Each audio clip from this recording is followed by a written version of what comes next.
Лондон BBC саламатсыздарбы. Элер алчыны спорт жаңылыктары менен таныштырып, Гүлнара Касманбетова. Пилот саясатчы жана революциянын символу. Надя Савченко өзүнүн эркиндиги жана Украинанын келечеги тууралуу ой бөлүшөт.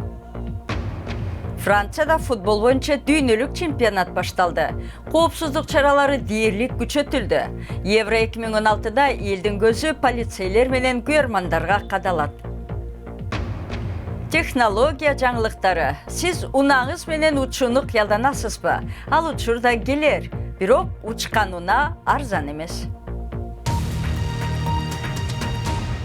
Украиналык учкуч Надя Савченко орус түрмөсүндө жатканда жана каршылык көрсөтүүнүн символу болгонунда өзүн кандай сезгенин айтып берди. Ал Россияда 22 жыл абакка кесилген болчу. Бирок президент Путин мунапыс берип, Украинага кайтып келгенде 2 аптадан ашты. Сотто кайыш айтышкан Савченко эми саясатчы болуп калды.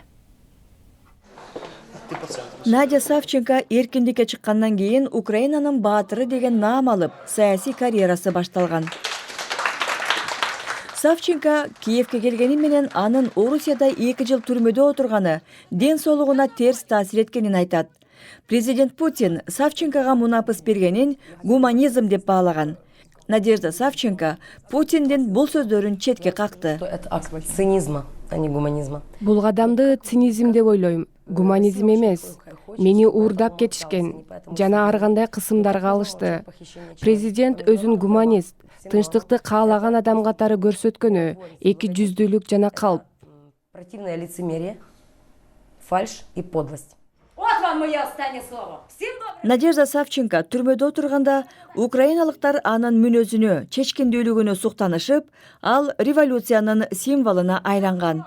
А вот сейчас, наверное, потребность украинского народа... Учурда Украинага баатырлар керек. Алар багынбаган, курч мүнөздөгү адамдарды издеп жатышат. Надежда Савченко Украинанын армиясынын катарына кошулуп, чоң жаңылык жараткан. Эми Савченко Орусияны колдогон козголоңчулар менен сүйлөшүү өткөрүш керек экенин билдирүүдө. Ал BBCге Украинадагы согушту эртең токтотсо болот, бирок саясий эрк керек экенин белгиледи. Я пошла в бой, потому что надо... Мен согушка мамлекетимди коргош үчүн баргам. Эми саясий күрөшүмдү баштайм. Мага баары каршы чыкса да, Украина үчүн күрөшүүгө даярмын. Надежда түрмөдөн аны Украина бошотконун айтып, эми өз милдетин аткарарын маалымдоодо. Бүгүн Евро 2016 футбол турнири башталды. Президент Франсуа Олланд кесипкөй уюмдарды күйөрмандардын мелдешин үзгүлтүккө учуратпагыла деп эскертти. Өткөн түнү Марсейдеги барда чатак чыгып, Англиянын 2 күйөрманы камакка алынды. Өлкө боюнча коопсуздук чаралары күчөтүлдү. Евро 2016 чемпионаты башталууда. Франция коопсуздук чараларын күчөтүүдө. Өлкөнүн атайын аскерлери Лион шаарында машыгууларын өткөрүүдө. Футбол оюндары өтө турган 10 шаардын арасында Лион каласы дагы бар. Айтылган шаарларга миллиондогон туристтер топтолушу күтүлүүдө жана коркунуч бар экени ачык айтылууда. Коркунучтар бар деп жоромолдонуп жатат. Брюссель шаарындагы чабуулдар көрсөткөндөй, өздөрүн ислам мамлекети деп атаган топ жаңылык жаратыш үчүн бардык кадамга даяр. Ноябрь айында орун алган террористтик чабуул футбол стадионунда башталган. Стade de France стадионунда бүгүн чемпионаттын ачылышы болот. Андан тышкары өлкөдө эмгек кодексиндеги реформаларга ишкерлер каршы чыгып, 1 аптадан бери демонстрациялар уланууда. Буга чейин Францияны спорт бириктирип келген. 18 жыл мурда көп улуттуу Франциянын курама командасы футбол боюнча дүйнөлүк чемпион наамын алышып, өлкөдөгү расисттик маанайга бөгөт болгон. Францияда социалдык жана коопсуздук көйгөйлөр курч болууда. Биз футбол аркылуу биригип, өлкөбүз үчүн сыймыктангыбыз келет. Бир нече сааттын ичинде 90 000 адам Евро 2016 чемпионатынын ачылыш беттешине чогулмакчы. Евро 2016-га миңдеген коопсуздук кызматкерлери тартылган.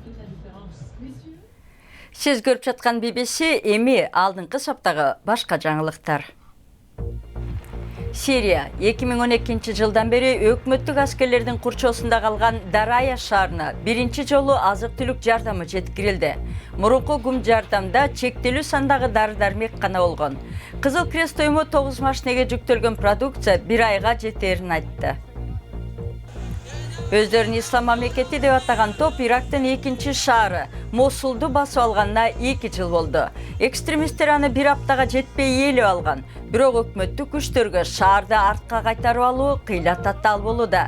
Ирактын өкмөттүк күчтөрү шаардын тегерегиндеги айрым айылдарды өздөрүнө каратып алды.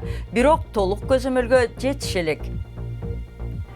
Британияда королева Елизавета жана Эдинбург герцогу королеванын 90 жылдыгына байланыштуу улуттук ыраазычылык билдирүү кызматына катышышты. Бул 3 күндүк чаралардын биринчи күнү. Дем алыш күндөрү Британия жана шериктеш өлкөлөрдө шаан шөкөттөр өткөрүлүп, дем алышта болсо Букингем сарайынын сыртында көчө майрамы өткөрүлөт.